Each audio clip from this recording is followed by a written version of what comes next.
All right, we are here with the Young Entrepreneurs Podcast, episode 2 with Patty Sida. Hey. You go by Sida Alvarez? Is that also part of your brand, your personal brand? Alvarez is my maiden name. Okay. Sida is my married name. Gotcha. Sida's short, so I like Sida Alvarez, but it's Patty Sida. Yeah, it works out nicely. Yes, it does. Thank you so much for coming on the show today. Thank really you. Excited to talk some entrepreneurship topics and get to know you a little bit as a person. Yes. Get to know about your business in particular.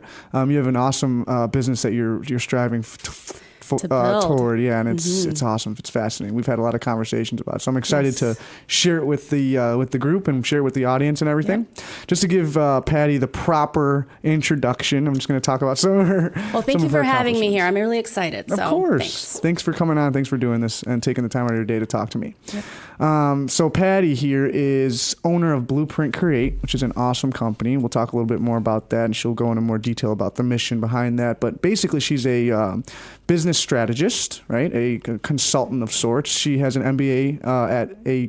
Did you get your MBA? No, I got my MBA at DePaul University in the city. Okay, got you. But you are a professor for an MBA professor at Aurora University. Yes. Teach about 3 classes a semester, you said, something like that? They rotate, but I teach operations strategy, strategic planning, and leadership development. Awesome. And your MBA is in finance from DePaul University. Mm-hmm. Awesome. You've been in a corporate career for 15 years. I feel like this is the story for a lot of people. You're in that corporate world and you decide to branch out, and that's kind of your story. So you've been in corporate America for 15 years and you created this business, Blueprint Create, which from my research that I've done on the business, looking into your website and stuff, it's business strategy, consulting, mentorship, accountability, partnership, things like that, efficiency in particular. And of course, there's an emphasis on your background in education. You're teaching people how to properly implement some of these strategies that you put into place, which I think is huge, and that's key when it comes to success in a lot of these areas. So can you elaborate a little bit more about that? I mean, I know I tried my best to give the full introduction, the proper introduction, but elaborate a little bit more about yourself and your background. So essentially, my goal is to bring this intentional aspect to entrepreneurship. You know, there's so much, you look on any meme, any Instagram, any media out there, it's about the hustle. And the hustle's good, don't get me wrong, we're all doing it. But at the same time, if we hustle so much that we lose our way, you might end up in a place where you never intended. Oh, yeah. So my goal is to bring that strategic plan back. If you're feeling overwhelmed, if you don't know where to go, if you're wanting to grow and you don't know how, it's let's talk. Let's figure out your vision, your mission, your values. What are your strengths, weaknesses, and let's put this plan together that we collaborate on to help you get to that next level. It takes away from that daily working in your business to actually work on your business and work on yourself. Absolutely. So, like you mentioned, one of the things that I realized is by being an adjunct professor is I want to not only help my clients, but I want to teach them so they have value beyond the time we work together. I would love to work with people forever, right? Especially if they're the dream clients. But the reality is that's not going to happen. So I want them to actually be better after our time together. And that takes a lot of their own wanting to do that, right? Yes. So, yeah. I mean, education is one thing. You can put the knowledge in front of somebody, but what they do with it is really what's important at the end of the day. One thing I tell both my students and clients I work with is garbage in, garbage out. Yeah. You know, we can sit together and work on this awesome, shiny looking plan, but if you don't put it to work and you do the work, it's not going to work. Yeah, 100%. Yeah, and then they're going to look back at that like, I have no idea what that entails. Right. You know? Or if you say you're going to, a lot of times change comes incrementally, and let's just focus on 2 or 3 things that we want to work on. You can't make a ton of changes because then it won't be sustainable. So that's another thing too, is creating the sustainable business so that you can continue to be successful. Yeah, absolutely. Beyond the time we work together. That's awesome. That's fascinating. And I think that having the educator background is something that it speaks volumes about the ability to coach people in the right direction. Right. And like you said, not just do it for them, but educate them on how it's done, making sure that they're covering all their bases, and then setting good habits too for the future. Absolutely. Because eventually, like you said, you want to kind of let them go into the wild and let them go and grow up. Yes. Yeah, no, absolutely, and do their thing. And I want them to be successful. One thing I tell people is my success is dependent on your success. Absolutely. So I'm invested in that. Yes. And also, one thing that I've realized since I have been teaching, since I left corporate, is I'm a better educator and I'm a better consultant because of the two worlds I'm in. Absolutely. When I'm sitting in front of a class, and they're MBA students, so they're grown adults with careers and families. Absolutely. And when I'm sitting there, I can tell when I They're lose them. you, essentially, Right. a little bit ago, not too long ago. Right. And I can feel the energy in the room. I can feel when I'm losing them. So I try really hard to develop my own tactics as a professor to keep them engaged, to keep them learning. So that's just increased my own empathy and listening abilities to my clients and being able to do the same. And then working with business owners and such, I bring that real world experience to the classroom. So it's worked out well. And I realize I really like teaching, and I've been doing it. So, I think that's really what your business entails at the end of the day, which is great. It's a great adjunct into what you do in the classroom in comparison to what you do with your clients and sitting down with them and learning about their vision and their goals and stuff like that. It's all connected. Would you say that being an educator and teaching is instrumental in your success in working with some of your clients? Yeah, I think if anyone's working with a client, it's that ability to listen and have empathy. Absolutely. You have to be able to understand where someone's coming from. And if you don't have that, it'll be difficult, because then how do you connect to your audience? How do you connect to your client? How do you help them? Because at the end of the day, my work is not about me, it's about them. Absolutely. So that's very important. And being an educator, I just don't show up and talk. I mean, we're all invested there. It's a commitment by the students. They don't have to be there. Absolutely. Yeah. Right. They're paying for it, but they don't have to be there. They don't have to be there. And granted that it's a graduate degree they're striving for, that this is something they're doing to be better. So I don't want to go waste their time. So I'm very invested in when I go teach them. And I had to get that keen ability to listen and have empathy. And I mean, the classes, when I teach in class, so I teach online and in class. So the classes are from 6 to 9:45. Okay. So this is after long full-time job, maybe. Yeah. Absolutely. Oh, I want to say running the majority. around with the kids or something. Absolutely. And, a lot of people have families and either girlfriends or husbands and wives or whatever kids. it is. And I mean, it's amazing that the types of students I have. They range from people that are already in business. There are some that just graduated. There are some that are making career changes. I've had police officers. I've had nurses. Oh, wow. I've had. It's really. So it's my. I have to be effective, and the way by doing that is really being able to read the energy in the room and being able to deliver. That's awesome. So. And, just to start, we're going to go into some personal questions before we get into the nitty gritty of the business part. Right. But I do want to leave some of the viewers in the audience, the young entrepreneurs who are listening, a little bit of insight on that in particular, because I think that's really important, is not everyone's an educator. Not everyone has the skills that you do as far as being able to read a room and seeing when people are losing interest or gaining interest or, fluctuating in that way. And of course, that's something you had to learn. It's not something that just happened. I'm sure it took practice, and it took, maybe reciting some stuff in the mirror every now and then, and just being used to being in a crowd or speaking to a crowd. But for someone who doesn't have that type of experience, how would you relate their business experience, like being an entrepreneur or trying to, because in my opinion, I think those same concepts apply when you're trying to get a sale, or you're trying to get a new client, or you're trying to just understand someone's business in a sense, to help them further. You kind of have to use those same tactics and techniques to listen to what they're saying, understand it, and have empathy, things like that. So someone who's not an educator, who maybe doesn't come from that background, what are some ways that they can apply those types of strategies to their everyday encounters? So the very first thing I tell anyone who I'm working with or in my class is self-awareness. That is one of the biggest things I believe that you can do for yourself if you're a business owner. Absolutely. And what that entails is really doing understanding where your strengths and weaknesses are. if you realize that you're not that, if you don't have that empathy, well, maybe you need to do some training. Yes. Maybe you need to reach out to a mentor. 100%. You need to ask for help. At the end of the day, we wish we had it all in every component of being an entrepreneur, but we don't. So of course. You need to ask for help and but definitely take that time to learn. That goes back to my whole mission of working on your business, not just in your business. So developing those skills of empathy and listening and understanding your customer, that's working on your business. Yeah. So that means you need to intentionally take time away to work on that. Absolutely. And go learn and then come back and just hit it out of the park. Absolutely. Right? Put it in practice.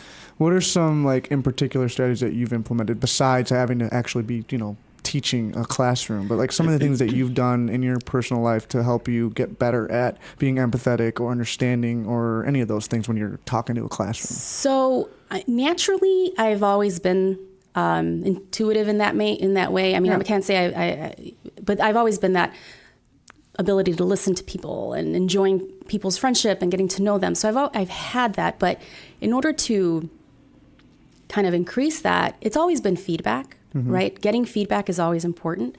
I also have taken a lot of time this last year to educate myself and listen to podcasts and reach out to people and things like that. So it's definitely getting the awareness and then doing the work to learn. Yeah, absolutely. Yeah. Taking the steps, implementation. Yep. Awesome. I love it. I just want to give people a little taste, just a little sugar cookie of some good stuff. A sugar cookie. So I feel that was good. That was meaningful. Yeah. I feel like a lot of entrepreneurs could benefit from having that type of skill or having that, learning it, being, or even if you're not, like you said, everybody's has their strengths and their weaknesses, their strong suits and whatnot. But just being able to understand that, I feel like, can also bring that empathy out in people. Yes. Like knowing where you stand. Because when you do present yourself in front of people and interact and engage with other humans, you give off that unique, genuine, vibe that people see and they resonate towards. I believe in that tremendously, that if you're different, that alone it's attractive. Yeah, I mean, I think that it's just an attractive quality, and it brings that out in people to go up to you and talk to you and engage with you and find that empathy, find what works for them, though. I think that's the biggest thing. I love what you said about self-awareness, because that's key when it comes to letting other people understand you and being genuine. It's just easier to communicate with people. You're not like hiding behind anything. You're just being yourself. And like I said, being yourself can be a very attractive thing to a business owner, to a person. That too, it is. And I think that's the biggest thing people struggle with. Oh yeah. So if anything, I would think that if you aren't an educator and if you aren't a teacher and you're not in front of crowds all the time talking, communicating, I think that what you said about self-awareness is probably the key takeaway is just find yourself first. And it takes some humbling too to get to admit that you need that help, right? Yeah, absolutely. But also you take that time and then you learn and grow, build that connection and grow, right? 100%. All right, so let's get personal. Oh, okay. Now the fun stuff. All right. So before we get into your business and all that, I just want people to get to know you more on a personal level. Yes. Again, this whole thing that we're doing with the Young Entrepreneurs Network and creating the Young Entrepreneurs Podcast in general is to just bring people together and be on a genuine level, so you can really get to know them and understand their personal quirks and stuff like that. I feel like that really is what resonates good relationships and brings people together. So first question out of the personal questions. Are you a hunter or a gatherer? Am I a hunter or a gatherer? I ask most people on this show the same question, but it's amazing. What do they say? I can't tell you that yet. I'll let you know after you answer. Okay. I'll let you know after. A hunter or a gatherer? I would say I'm a gatherer. Okay. I'm. Why is that? Well, in my eyes, a hunter's just going after it. And yes, I have to be a hunter sometimes. I have to go after it. But definitely a gatherer is more, in my eyes, at least, a gatherer is someone who's kind of more intentional, more like, let's get together and gather and do things like that. Absolutely. And bring groups of people together, I guess you can say, and communities together. That's exactly what I'm about, is bringing communities together, ideas together, collaborating. finding the value in groups and elevating all of us together. Yeah, it's like cultivation. Yes, right? I think of it that way. Yeah. Yes, cultivation. Like a gatherer technically goes out and gathers the cultivation. Yes, yes, absolutely. I love that. Let's say that, yeah. A lot of people say that they're both. I would say I was, I would say. But there's a percentage. There's a gauge. Right. I think that. There was a needle, I'd be more the gatherer, but definitely have to be a hunter. Exactly. Yeah. I'd have to agree with you a little bit on that. I'm more of the gatherer, I think, than the hunter. Okay. I hunt, but at the same time, I enjoy more the gathering aspect of it. Community, being a part of something and seeing other people grow and strive and the stories that come from that, all that personal interaction. Yeah. All right, on to the next. Good answers. Good answer so far. So far. All right, so my next question is, if you had to pick one animal in the animal kingdom, which animal would you be? So I've had this conversation. I have 2 young daughters, Natalie and Vivian, and I would say a lion. A lion. I'd be like, Mommy, what animal would Not you a be? Lioness, huh? Lion, the king of the jungle. The king of the jungle, Top cat. Yeah. That goes back to that hunting question. Yes, but lions are social. And they lions live in don't prides. do a lot of the hunting either. No, they don't. It's the lionesses that do the hunt. hunting. Yes, they sit back and they're the rulers. But yeah, that's cool. Yeah.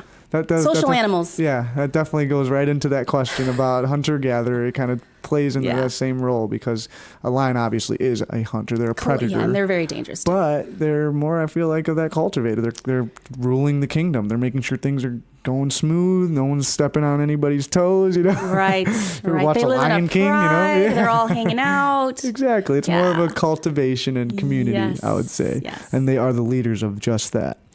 Next question. High school. Oh my gosh. Scary place. Gosh. Scary fun, amazing, no regrets, right? But what were you like in high school? High school, wow, that's taken me back. Well, first of all, high school was fun. I was born and raised on the south side of Chicago. That's an interesting high school Public situation. school. I am proud Chicago public school graduate. You made it. Yes. A lot of us make it. A lot of us make it. Absolutely. Yes. So I was born and raised in the city, grew up in the South Side. What was I like in high school? I had my group of friends, didn't play sports. I did try tennis my senior year. Oh, wow, tennis. Yeah, huh? I don't think we were very good, but we were out there. That's all that mattered. Sport to choose. It was fun. Senior year too. Why senior year? I don't know. We're bored maybe, or just... Honestly, I don't know. I think it sounded like a good idea, just joining the tennis team my senior year in high school. I wish I would have done golf in high school. I don't even think we had golf. Maybe. I don't would have been remember. so much better now if I did that. Now I just embarrass myself every time I go out there. Yeah, you should have started way back. Seriously. So I had a group of friends. I was a dreamer. I, had a lot of fun. That's Family, awesome. Yep.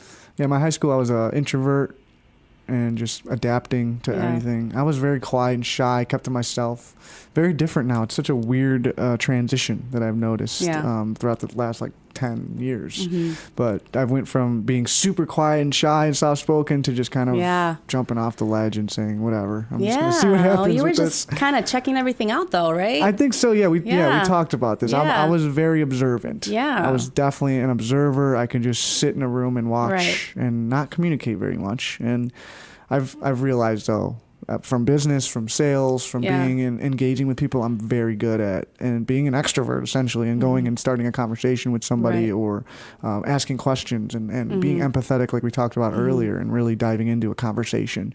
Right. So it's a learned thing, though. Again, I think that I lacked that back then, and I think that's why I struggled in high school, is because I didn't know how to go up and talk to the cool kid, I guess you can say, or the cute girl. Did you do sports at all? I was a wrestler. I wrestled all 4 years. I was an athlete. So now where did you? Were you out here in Chicago, or? I was in the suburbs. Oh, in the suburbs. Yeah, I lived in. I went to Lake Park High School in Roselle, Itasca area, Bloomingdale, that whole spot. Yeah, northwest suburbs. But yeah, I mean, I did sports. It was just, I don't know. I think it's just discovery. I was a late bloomer in general. Wasn't your time? Yeah, exactly. I was a late we all bloomer. have our time. We all have exactly. So now I think I'm shining, though. I hope it's a little better. All right, so on to the next. This one's fun. So, favorite 90s jam? Favorite 90s jam? Oh, my God. So, back to my high school days. I know. They're It's a so lot. good. I mean, is it hip hop? Is it pop? Is it boy band? It's you. What is it? It's you, Patty. Europop? Sida. That's you. Spice Girls? What 90s genre do you want to talk about? What in the 90s, when you got home from school or whatever you were doing, did you pop into your CD player? I have and to listen admit, to? yeah, CD player Walkman. I had the big... You got the put the book CD that you have to look through for the right CD, right? Yeah. You got the burned discs. There was like too. a zipper around it. Yeah, And it's weird, burning right? CDs was the best, though. It was, though. There's something very fulfilling about that. Absolutely. Picking your songs and then burning them. Yeah, definitely. Oh, man. You know what? I was a New Kids on the Block fan. Yeah. So 90s, early 90s would probably be New Kids on the Block. Oh, well, you changed your answer. You've been changing your And answer a lot. no, then as we guys, I got to Late 90s late now. 90s, you know, Britney Spears. Oh, snap. Can't go wrong. Yep. And Sync. Hit Me Baby One More Hit Time. Me Baby One More Time. That's the one. That is. That's the ticket. That's the anthem. All right, this is a fun one. This one always gets people. So you have been given an elephant, right? And that elephant, you can give it away or you can't give it away, and you can't sell it. Okay. So what would you do with the elephant? So it's mine. I mean, yeah, forever. you can't give it away and you can't sell it. I mean, you can get real resourceful with this kind of question and figure out a way. Oh my gosh. But I can't let's give it just away say as a you- gift. So let's it's just say mine. you got to keep it. We'll just yeah. hang out with it. Yeah? We'll just hang out. What would you do with an elephant? I don't know. It'll be in the backyard. My kids will name it. They'll Yeah, that's true. love it. Do circus tricks and stuff. Circus feed it tricks. peanuts. Feed it peanuts. Throw them up in there and catch them in the nose. Yes, That'd be cool. In the probably, snout. What is that? Oh, the probably. trunk. The trunk. Trunk. That's right. Yes. Yeah. I'm I don't not- know if I can't do anything with it. I guess it's just hanging out with us. That'll be do. part of my big old family. That'd be fun. That'd be an expensive pet to have to take care I'm of not going that to clean thing. it up though. Yeah, you might have to hire someone. Yes. No, I will not clean That it can up. get dirty. All right, so on to the next. That's enough of the goofy questions. I want to get to know you more as an individual.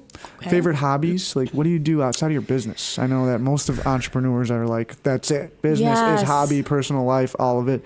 But for you, like, how do you wind down? Well, winding down has been something that I can keep going because I can always switch gears because of Yes. the hustle, right? Of course. So what I enjoy, and I wish I had more time for, and I need to make more time for, is I definitely love reading. And I do read, but I read a lot of business books and case studies and things like that, but I need to read more fun books. Absolutely. Listening Broaden to your music, imagination a little bit. Yes, Yeah. read about some fiction. Yeah.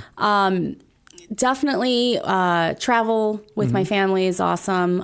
Wish we could do more of that. Reading, music. I'm always in pursuit of some fitness goal, trying out some new hot yoga, whatever the case may be. So I love doing that. Running. awesome. Yeah, I'm trying to get back into running again. I used to run more pre-babies, but now Yeah. I'm trying to get back into it. So I have a couple races that I'm signed up for. Really? Which ones? There is called the Glow 5K. They're 5Ks. Just I'm like, let me ease it back into it. So there's a Glow 5. Glow is in the dark? Yeah, it's like 8:00 at night on the 18th. This Very cool. is May, and it's 5K. Then I have another 5K in June. So Beautiful. So I'm getting back to running. Yeah, That's huge. Yeah, it is. I miss it. It's hard right now though. Yeah. It's like whoa. It's need What to I get love back into about it. the responses, what I love about all those responses is that, the stuff that you do for yourself, like self-care, hobbies, things that you want to just do as part of your own, your own journey to self-fulfillment, essentially, are all things that I would say personally that would contribute towards your business and your goals and some of your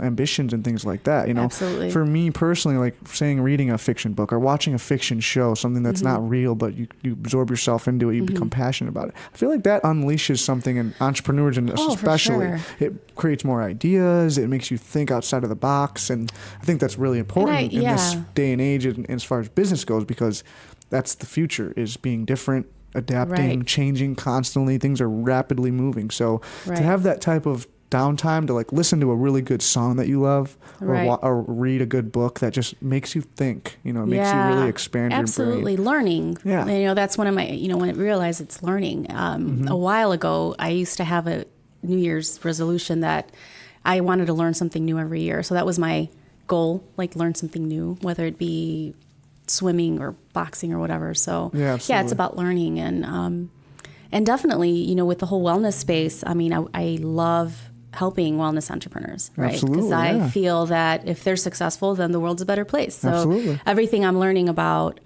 running, but eating clean and things like that, Different that all forms kind of of exercise. right, going to acupuncture, going to the chiropractor, getting into, learning more about CBD and things like that. I mean, that's all things that interest me and would love to help those in those spaces. Absolutely. You got to check out Daily Strike podcast. We just interviewed Dr. Kareem and Adrian, who own Better Living Botanicals. It's a CBD company. And they're doing really cool stuff. Cool. I will check it out. They're awesome. You should check out the company too. Their website's amazing, and they got some really cool products. But another going back into the hobbies thing and everything, fitness. I would say that's probably another piece that also contributes towards your business. Oh yeah, like I do jiu-jitsu. That's one of my hobbies. It's workout, but also self-defense. I compete and all that. But I always apply what I learn in that sport and that activity to my real life. And I feel like even just getting in shape, like setting a goal. I want to lose 10 pounds. I want to lose 20 pounds. Like those type of habits are ultimately going to contribute towards better habits for your business. Absolutely. Better habits for your life, your family, whatever it is. So meditation has been one. I call myself a reluctant meditator because it's not supposed to be easy. No, it's very difficult for me. I've tried. And I've done, the challenges on Calm, like the 7-day challenge, 21-day challenge. Yeah. And that's something that definitely, sitting down, being quiet for 15 minutes and yes, I work on consistency. Being present. Right. That's the best part I love about it, because we're always thinking about what happened before or what we're going to do. Right. It's hard to be like right now, in the moment. And that's kind of why I like these podcasts, because it really forces you to be in the moment. Like I can hear myself. Right. It's all we hear. And you know what? I was running through this in my head like obviously all day. I was like, what am I gonna, and it doesn't even matter anymore, because I'm like, it wasn't what I said I was going to say. Yeah, we're present too. It's happening. There's nothing we can real. do. This is life right now. We're rolling, exactly. That's awesome. Yeah. All right, so my last question, as far as getting to know you personally and all that good stuff, what's your favorite thing about being a young entrepreneur? You are a young entrepreneur, meaning new. You're a new business owner.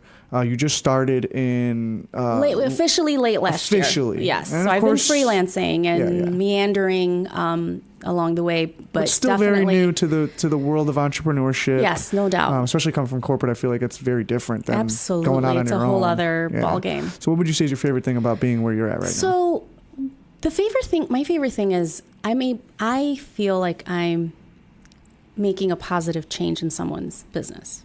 Absolutely. And that is one thing. There's a couple things, but that's one thing in that there is like real change happening, and being a witness to that is very fulfilling, and it helps me be better. Yeah. The second thing is that was kind of surprising, or I didn't realize, was meeting others like-minded entrepreneurs like you and other people that we know, and that's just so inspiring, because people are living their lives and they're living their dreams. Yeah. They're happy. A lot of them. I mean, it's not saying that's not hard. It's harder than anything in the world. Mm-hmm. But at the same time, there are people doing it. Yes. And they're happy and they're successful and they're filling out their purpose that they're put on this earth for. Absolutely. And going into networking events and meeting people and doing one-on-ones and coffee chats and things like that. That's been one of my favorite things, is that that inspires me to keep going. That inspires me to keep along my own journey. But that's making positive impact, and also being around people that are really making the world better. Yeah, absolutely. Through their products and services. Definitely. Yeah, and once you open yourself up to this world of entrepreneurship and you start meeting people and you start networking and meeting all these amazing people, it lights your fire. Yeah. And that's just one of the same reasons why I love what I do. Right. It's free, there's a lot of freedom involved. That's the thing too, right. Especially if you have a family or something of that nature. But it's a hard balance. I mean, I thought working full time with kids and my husband, both my husband and I working full time. That's a struggle too. It is. Yeah. It is. And especially how demanding corporate jobs can be. Right. And then, you have your little ones that you want to be there for, and managing. It's a village. And it, even now that I'm not in a corporate career, it still takes a village. Yeah. I have wonderful friends and neighbors that help out with driving and things like that. And it takes a village. But it definitely is it's a hard balance still. Yeah. But I love being there for when my kids come home from school. Yes. So that's where I try to really create that space, right? Okay, let me cut it off. There's some days I can't, right? It's like, oh, you're home, yes. Yeah. Hold on, I'll be right back, right? But at the other times, I can take them to places and I can be there when they come home. So I think definitely that's a huge aspect of it, is the freedom. The freedom. So freedom is huge. That freedom. What I was going to say is that we have that freedom, but then that means, 9 o'clock, I'm back at it, right? Yeah. Back on the laptop, back, Yeah, I mean, you work for things. yourself. Everything that you do is instrumental towards your own success. You're not doing it for a business. You're not doing it for some other brand. You're not doing it for anybody except for you. So there is a sense of that encouragement, I think, and like that incentive to get up and do. Yeah. Other than someone who just works for someone else, they're just like, I don't want to go to work today. I'm just going to call off or whatever. If they're not fulfilled, I mean, there may be some people out there that are actually enjoying it, Or people that really should be entrepreneurs. Maybe they're just doing that because that's the route they were told to go or whatever, Right. I'm sure that's a lot of people who might even tune into this is people that were interested in or being an entrepreneur. And absolutely, And just like, where do I start? Or is this even possible? And then hearing it from people like you, I think is going to really, change a lot of people's perspectives on the possibilities of getting out there and just doing. I think that's the biggest thing is just getting out there doing. When you do what you love, not working at 9 o'clock p.m. is nothing. It's like, whoa, really? I get to go back to work? Cool. It's prime time. Yeah, it's exciting. And I'm such a night owl, which is good and bad. I mean, I get so wide awake around 10 o'clock, 10:30, but it's not good because then my kids are up early and we have to get them off to school and so it's a double-edged sword, but I definitely, when the house is quiet and everybody's asleep, it's like, that's when the creative juices flow there. Yeah, that's when it really starts getting interesting. Yeah. I'm the same way. I work best at night, and sometimes it does get the best because my promotional product specialty business is, it's a morning business. A lot of these other companies that I work with, they're up early, construction companies, landscapers, things like that. And so I have to kind of balance that. But I'm young. I can get low amounts of sleep. And you don't have little ones waking you up every morning. No, one of my goals, yes, enjoy Enjoy it. Just gotta worry about myself. One of the things that my habit changes I need to do is getting to sleep earlier. Yeah, so even though that is my prime time, I still have responsibilities in the morning that need to be. You can put your prime time somewhere else. Yes, you can implement some kind of a type of other habit that I'm sure will be better in the long run overall. Yeah. But I mean, entrepreneurship is awesome. And I'm hoping that people listening to this are like, I want to do that because that's the whole purpose of this. And I think that a lot more people that are maybe on the fence and unsure, there's so much potential. There's so much potential. You just got to get up and do it, I'm blown away sometimes when I hear about people's businesses and what they're doing. Yeah, working full-time jobs, things like that But too. when they're running a business and I'm like, you're selling that and you're making a living? You know what I mean? Yeah, It's just eye-opening. It's fascinating. Yeah. There's so much potential in the economy today. In the consumer's mind, anything's possible, So it's really cool to be in this time and be able to be an entrepreneur in general and be in this world. Yep. So let's talk about your journey. Let's talk about your journey to entrepreneurship. What got you started? Let's start with that.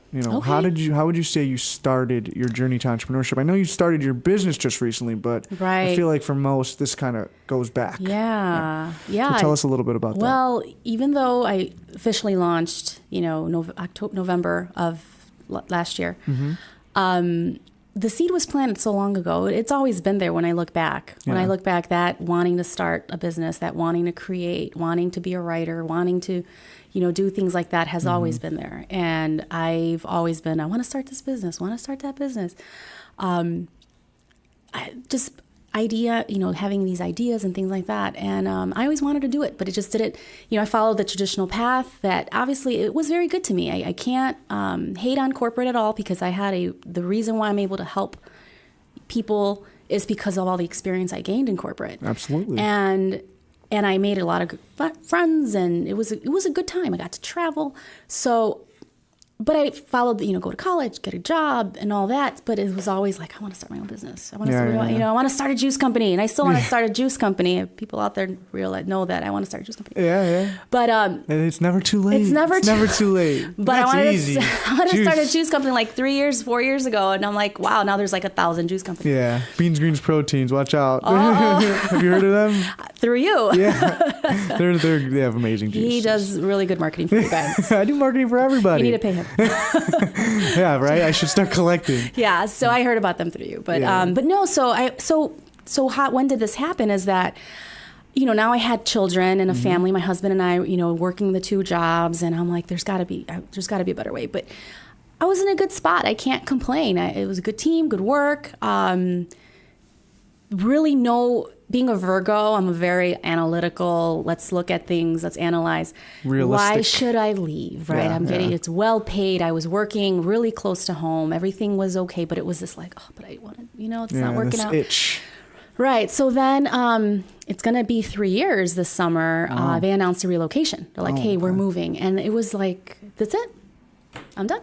I'm leaving.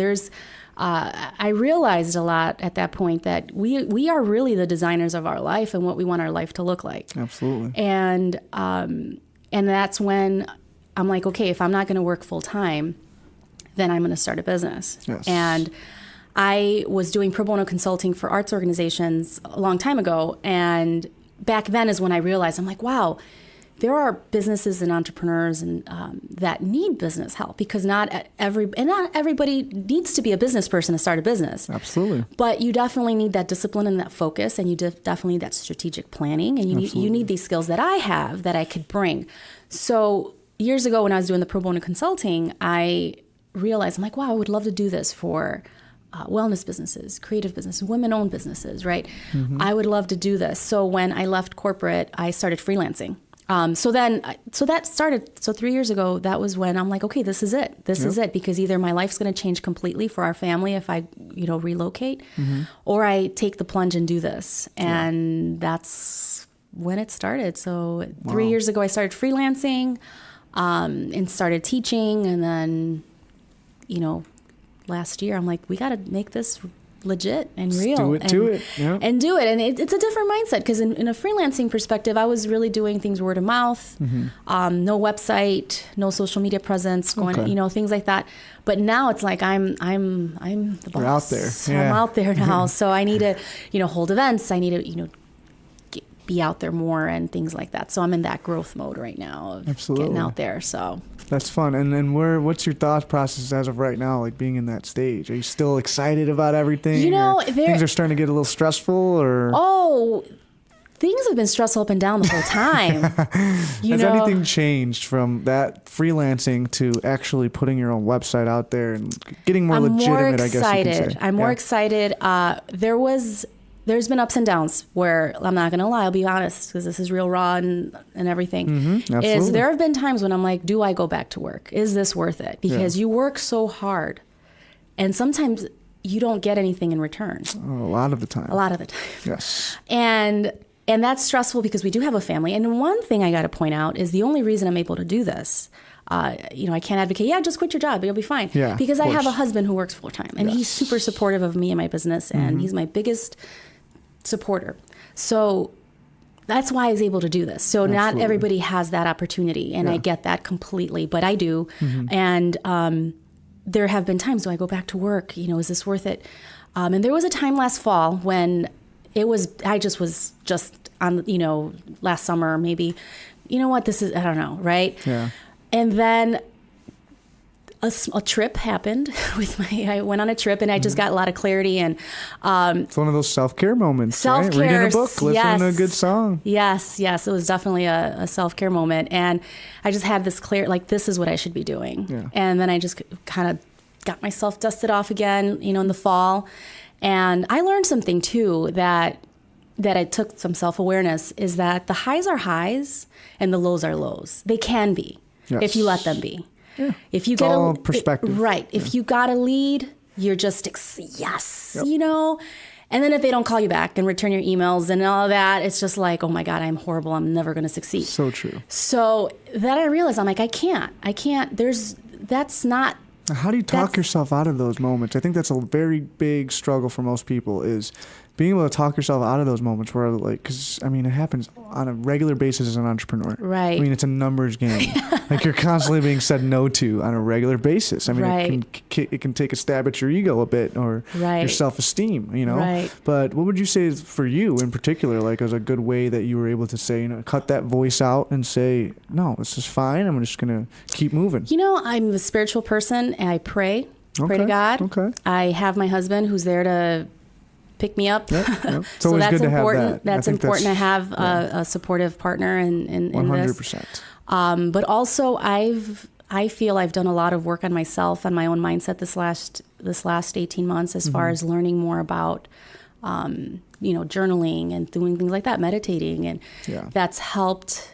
And this is the thing, I realize it's a cycle. It's going to happen again. Yeah. But once you know it's going to happen again, then you can prepare yourself. Absolutely. Okay, I like that. So even though everything's a cycle. Self-awareness, essentially. Self-awareness, right. It's about, so now, I was like, this isn't, maybe I need to go back to work, whatever. But then I'm like, no, this is what I need to be doing. And then once I started, making changes and putting myself out there more, my attitude changed, my mindset changed, and I've had amazing opportunities come through. And it's kind of like it keeps going, right? Yeah, that was really good stuff on the start of your journey, the entrepreneurship journey.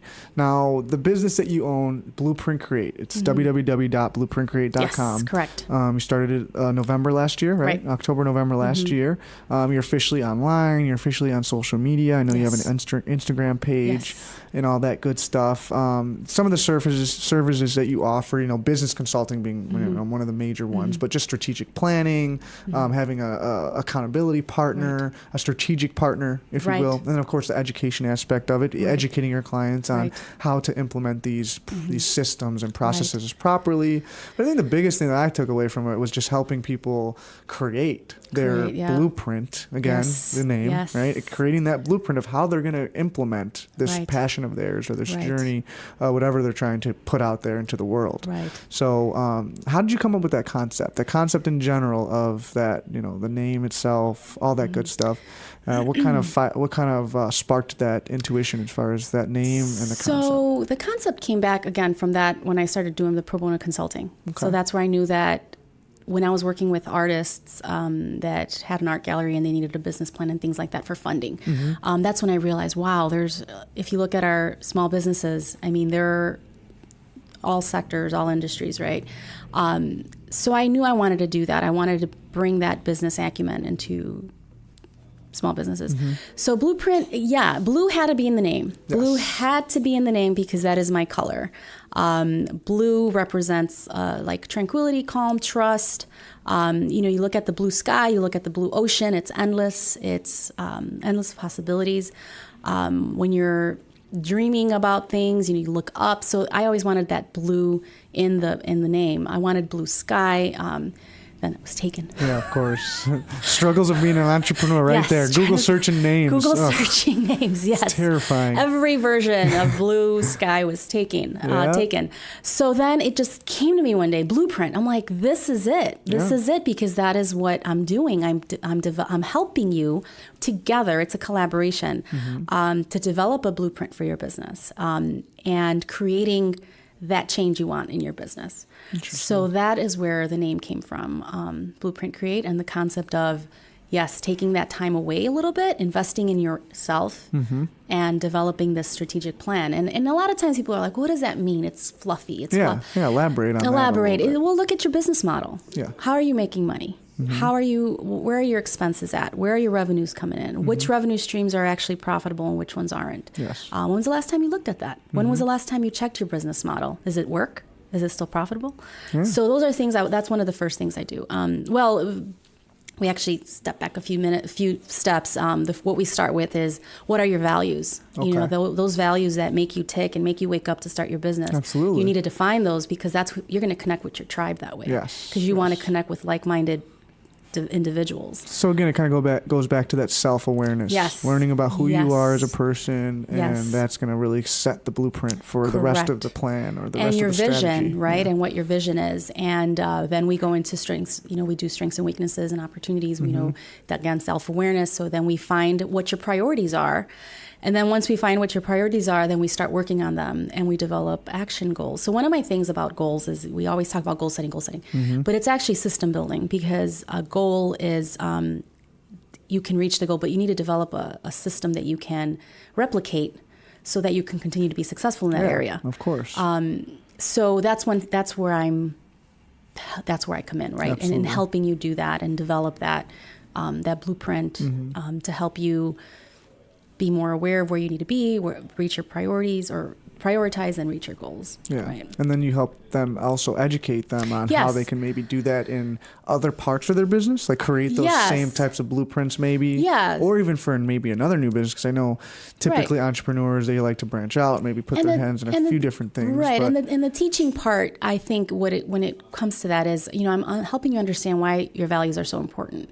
Because if you start growing and you just start hiring people, you need to hire people that are also committed to your vision and your values. Absolutely. If you're a wellness entrepreneur and that's your thing, you're not going to hire people that don't care about wellness, because then they're not going to go to bat for your business. Absolutely. Yeah, it's going to tell in the service, in the experience. In the experience and the customer service. So if you're going to put someone in front of your customers, you have to trust them, right? Absolutely. Yeah. So it's all about that. So it's about really getting a handle on your business and then developing the action plan and teaching you why it's important. So that way, when you're doing a refresh in a couple of years, you're going to be like, wait, are my values still the same? Have they changed now that there's 100 people that work for this company? Absolutely. So they'll know that that's something they need to incorporate. And is that something that's going to happen often? I mean, that's the way I see it, is the adaptation and the change that's taking place. Yeah, the changes. Like I said, everything changes. You're going to have to reorder that blueprint eventually. You're going to have to relook at your values eventually. I mean, we change as humans every day.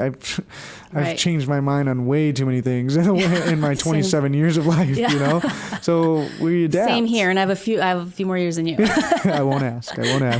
But I mean, just over time, we change overall. That's just how we are as humans, I think. And so I think that's a big part of it. Again, and I always go back your to customers change. You got to keep that in mind, right? Demographics change. So and people's interests change every day. So finding out who's into what you are offering now, compared to 5 years ago, even 2 years ago. 2 years ago, it could be a year ago. I told you 3 years ago, how podcasting has changed in the last 3 years. 100%. So it's all about that adaptivity. And again, I think the education, I always go back to that because I think that's very valuable. In my opinion, is just being able to teach people. Right. And it just makes you better. Like I always go back to jiu-jitsu. I love jiu-jitsu. I'm obsessed, if you can't tell. Yeah. But, in jiu-jitsu, like if I teach someone something, I just get so much better at it. Like just reiterating those little steps, the little details of a certain submission or position or whatever it is. Just sitting there and elaborating and teaching it to somebody is the best thing I can do for myself in a sense. But again, doing that for your clients and the other business owners that you work with, I think is huge, because then they can also go and implement it and hopefully teach in some way too. Be better. That's so at the end of the day is be a better entrepreneur, be a better business owner. Absolutely. That's awesome. All right, so on to the next. As far as the concept goes, you came up with this concept. We kind of understand why now, kind of the story behind Blueprint Create.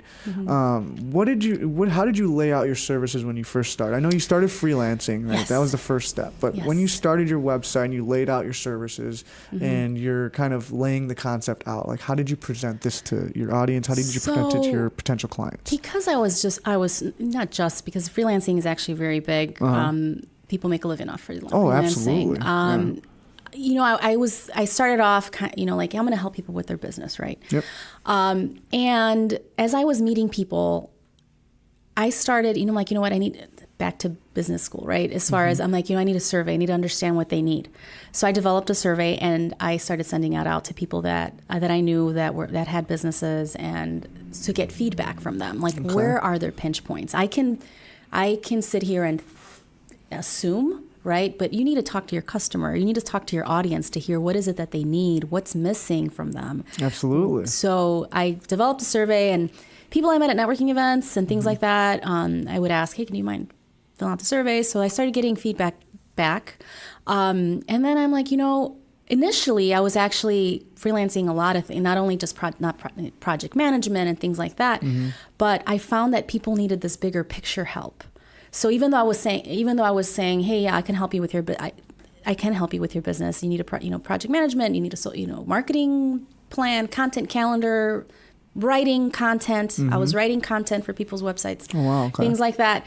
I realized, wait a minute. When I was getting back the surveys, it was more about, where can I improve profitability, right? Yes. How do I reach my customer? Okay. And it's not, so then I was like, wait a minute, they need to go back, right? So I switched gears over time. So I stopped offering content writing. I stopped offering any social media help or things like that, because I'm like, that's not where my value's in. Yes. I can outsource that to people that do that and have a ton of value in that. Absolutely. My value is in the strategic aspect. Yeah, the one-on-one aspect too. Right. Yeah. That what are your values? Do you know? Have you asked yourself? Because then once you have that, like I said, it provides so much clarity. So doing the surveying and meeting one-on-one with people, that really helped me, because they're like, we need marketing help. And then sit down the marketing help, and then it was not marketing they needed. They really didn't know what their message was. Yeah. So I feel like marketing is such a broad thing. Yes. So it's like when people say I need marketing help, everyone says they need, which they do, but a lot of times you need to take a few steps back and what is your target who's your target market? Yeah, absolutely. And then once we define that, how do you talk to them? Where are they at? Yes. What social media do they exist on? Absolutely. And you don't get that I need marketing, right? Yeah. So then I realized, I'm not valuable in this space. I'm valuable in this space.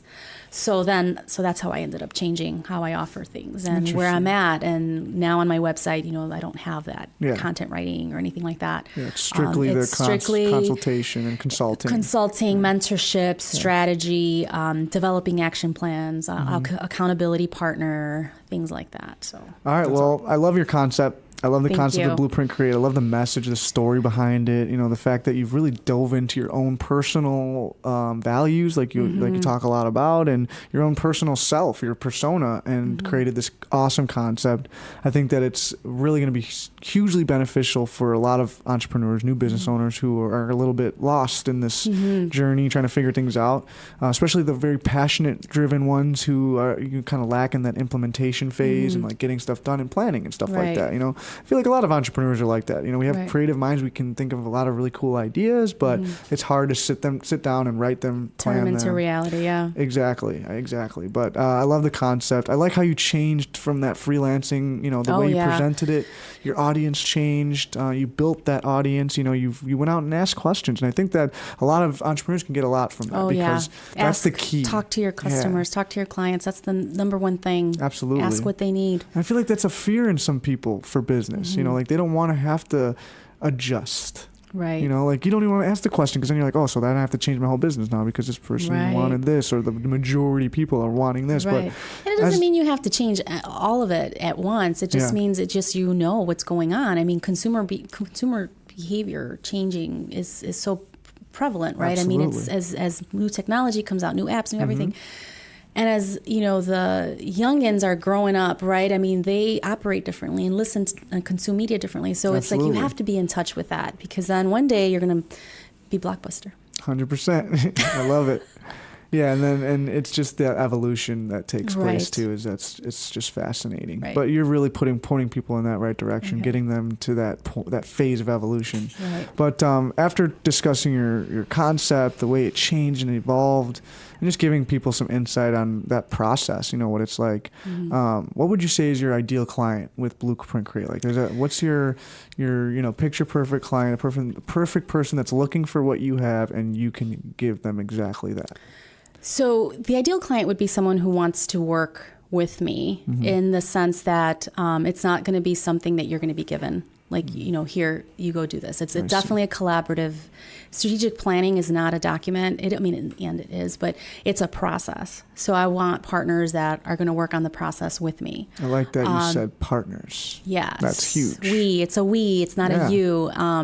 So it's people that want to take the time and invest in themselves, right? And I would say the best word for that, proactive. Yeah. Proactive people. People who are like, it's like the person who subscribes for a cooking subscription of some sort because they actually want to learn how to cook. Right. Versus the person that just goes and hires somebody to make the meals and deliver and them to their home. There are people that will do that, right? Yeah, you know, and there's a market for that. Right. Absolutely. Then there's a market for the people who want to learn. You know, who people want to do it themselves, DIY kind of thing. Right. Yeah. Not only that, but like that definitely need that. One thing I found out about entrepreneurship too is that it can be lonely sometimes. Tell me about it.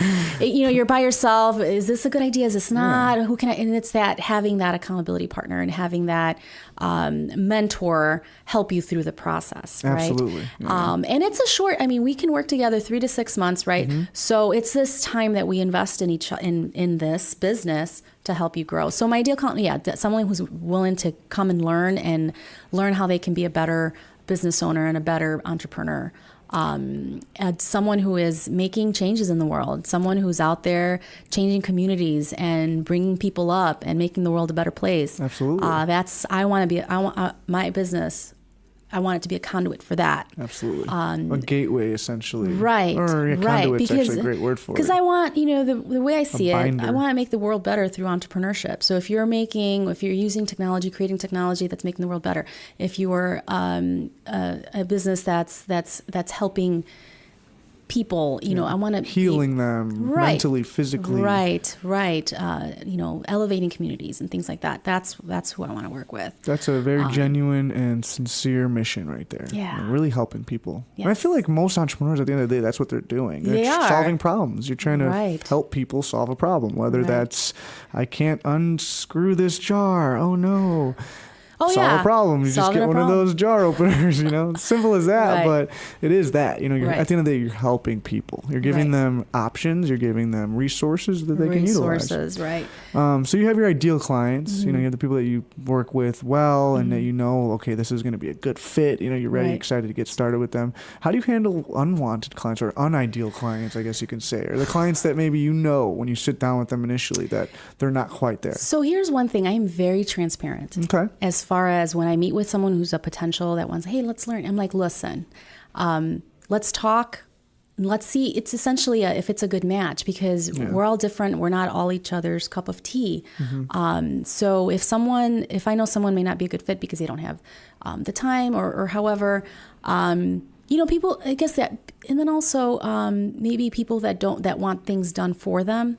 That would be someone else, right? Someone who, in the end, if someone just gives you a strategic plan, and if you're not invested in it, how is that going to work? It's a waste. Right. So definitely not the ideal client would be someone who wants things done for them. If they need, you know, if they need their social media updated, things like that. That's not something that I would focus on. And then people that are not willing to kind of take the journey with creating this plan for themselves, right? Yeah, being transparent is, I think, the biggest part of that, because it just sets it all out there right off the bat. You don't waste time. They don't waste time. Right. I think that's the best thing you can do for your business is to be transparent, because then it's clear as day what your intentions are. Yeah, because one thing I realize is that there's a lot, again, you don't get a lot of calls back sometimes. Yeah. Oh, yeah. I'm like, why just can't they say I don't, not the right time or something, right? It's like I would rather, I think we're all all adults. We can handle it. I know that. Handle a little rejection, right? I'd hope so. Right. So I feel that being transparent, and if someone tells me, you know what, you're not the right fit for me, I need someone who's and I'm like, you know what, that's okay. And again, that goes back to the highs and the lows and staying in the middle, right? Yeah, absolutely. Is that now I've learned that, like, you know, you're not going to be everybody's cup of tea. You're going to get a lot more no's before you get the yeses. Yeah. And I feel like closer you get to the yes or the no, it's better. Like the less time spent. Right. You know, it's like you want to get to that point faster. Right. And by being transparent, it's the best way to do that, because you put it all out there and people know now, okay, this is who I'm dealing with. Right. I'm either going to tell them no right now or I'm going to give them the time of day. And then I think at that point, once you put that out there and you put that type of genuinity out there, the yeses are much more higher probability because you put yourself out there, you're genuine, it's you're transparent. This is exactly what I have for you. Yes or no. You know, and if the no isn't immediate, then you know, okay, there's a higher percentage that I might actually gain this client or be able to work with this individual. You know, so I think the transparency is key. That's my favorite word to use ever.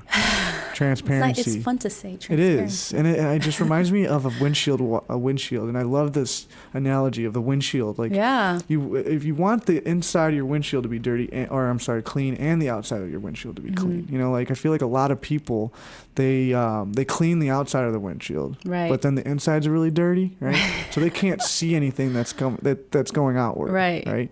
But then it's the opposite. You know, sometimes the outside of the windshield's really dirty, so people can't see you, right? You know, but you're true to yourself and you're being transparent. You know, so my biggest thing is you should never have to apologize for your actions, because what you're portraying in your windshield should always be there. That should be nice and clean so people can see right through and out, in and out. Right. So that way you never have to say, "Oh, I'm sorry, I don't usually act that way." Right. You know, like that shouldn't be a thing. You should just be yourself, and that way it becomes a parent who is going to resonate with you, who's not, who wants to do business with you, and who doesn't, you know, who wants to be your client or not, you know. So transparency. It's key. Yes, it is. Awesome stuff. All right, so that's it for the podcast. I mean, this was an awesome conversation. Thank you. I really enjoyed every little bit of it. Thank you. I think we got a lot of good key talking points about being an entrepreneur, some of the struggles, some of the things that people can improve on, just resources for the young entrepreneur. That's why we started this podcast, is just help people get through this journey and have, like you said, it's a lonely world, you know, to have other individuals. I was surprised about that. That's one of my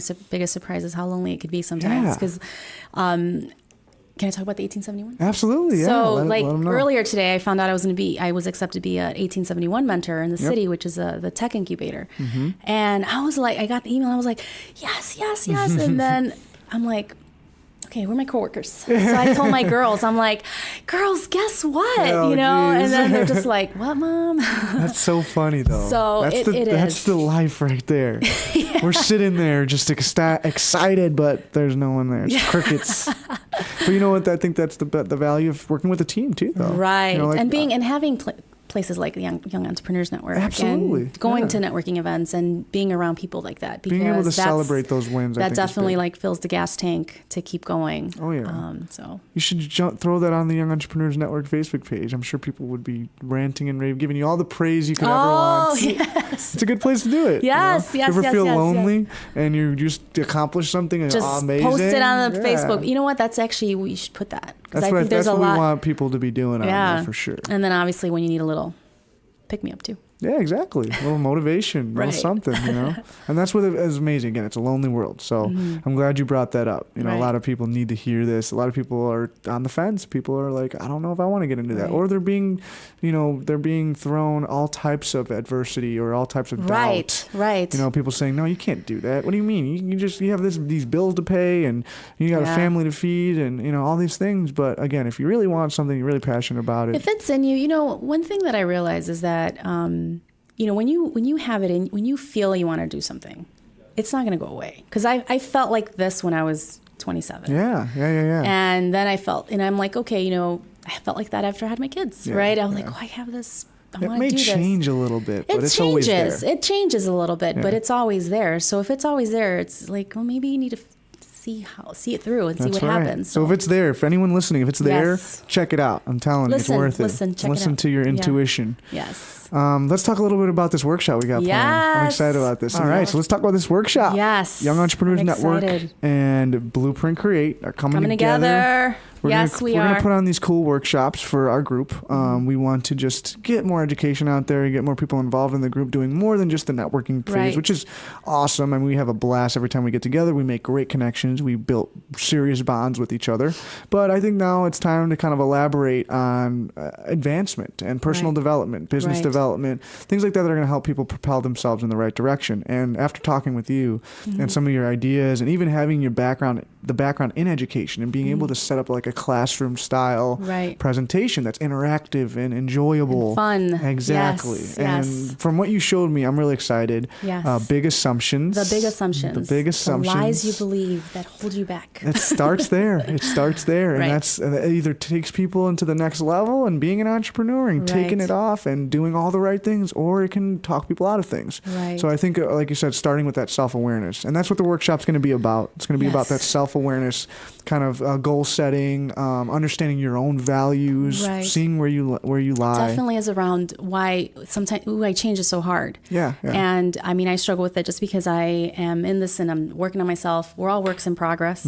And it's about why is change so hard and identifying why is it that we haven't been able to make a change in certain areas. Absolutely. So the workshop will be based on research done at Harvard that a business case that we've used in class that talks about the big assumptions. And these are those self-limiting beliefs. I think a lot of people hear that self-limiting beliefs, and it's this will be the beginning in getting you thinking about that. So we'll work through that. We'll learn about it. We'll get together and see what we can do. So we're going to post this as an event on the Young Entrepreneurs page. We're going to make it live pretty soon. We've decided a date and a time. We are not sure about the location just yet, but we're working on it. Should be within the next week or so. Figure that out. Absolutely. But May 20th is the date, 6:30 p.m. Your amazing workshop leader will be there, Patty Sida. Thank you so much. Dropping some knowledge on you guys, and I'll be there for sure, just to show some support and be there to learn, of course, because there's tons I can learn out of this workshop myself. So I just want to be there to be a part of it, and just get more people to. And again, this could be that 1.5 hour to just work on your business. Take yourself out of that daily hustle, emails, calls.